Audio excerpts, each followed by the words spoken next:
Hai teman-teman, selamat datang di kelompok kami, yaitu kelompok 5 pada mata kuliah Ekonomi Mikro Islam, Prodi Ekonomi Islam semester 3.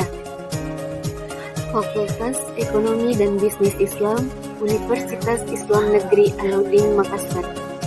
Pada kesempatan kali ini, kita akan membahas tentang teori produksi dalam Islam.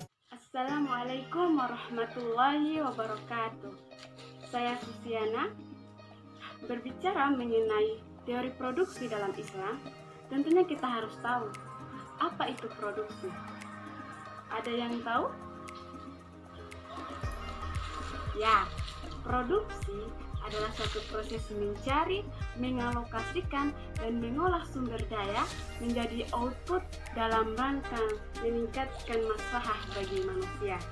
Nah, setelah kita tahu apa itu produksi, kita melangkah pada apa saja yang menjadi faktor-faktor produksi.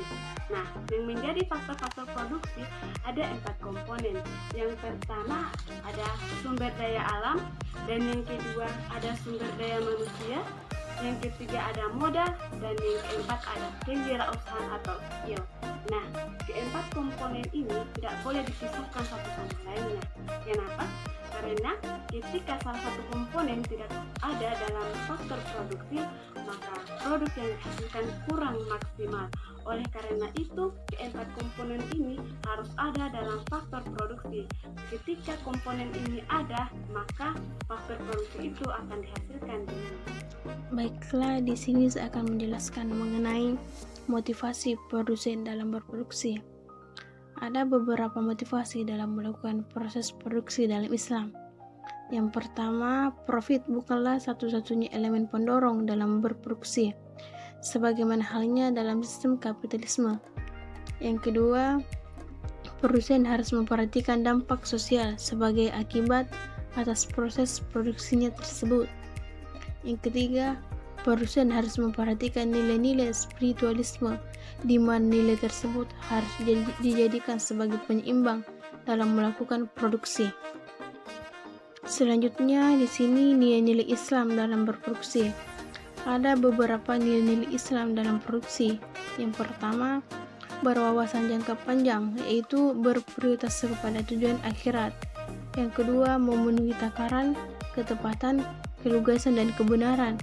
Yang ketiga, menghormati hak milik individu. Yang keempat, mengikuti syarat syah dan rukun akad transaksi. Yang kelima, adil dalam bertransaksi. Yang keenam, memiliki wawasan sosial. Yang ketujuh, pembayaran upah tepat waktu dan layak, dan menghindari jenis dan proses produksi yang diharamkan dalam Islam. Saya akan menjelaskan nilai-nilai berproduksi dalam Islam.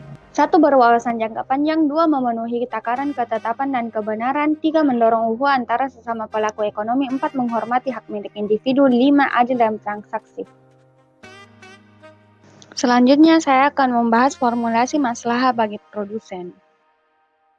Jadi maksud M sama dengan P ditambah B adalah jika ingin memiliki kemaslahatan, maka kita harus mementingkan keberkahan atas keuntungan yang diperoleh.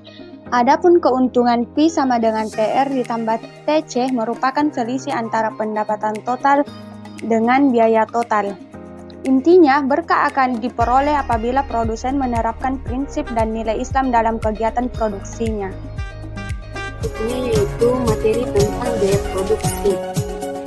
Warman Karim dalam bukunya yang berjudul Ekonomi Mikro Islam menyebutkan bahwasanya komponen biaya itu dapat dibagi menjadi 3 bagian, yaitu pertama, biaya tetap atau fixed cost, yaitu biaya yang besarnya tidak dipengaruhi oleh berapa banyak output atau produk yang dihasilkan.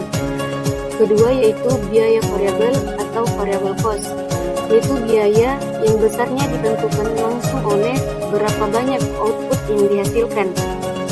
Dan yang ketiga yaitu biaya keseluruhan atau.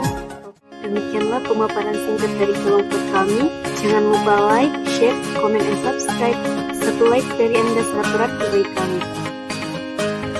Terima kasih.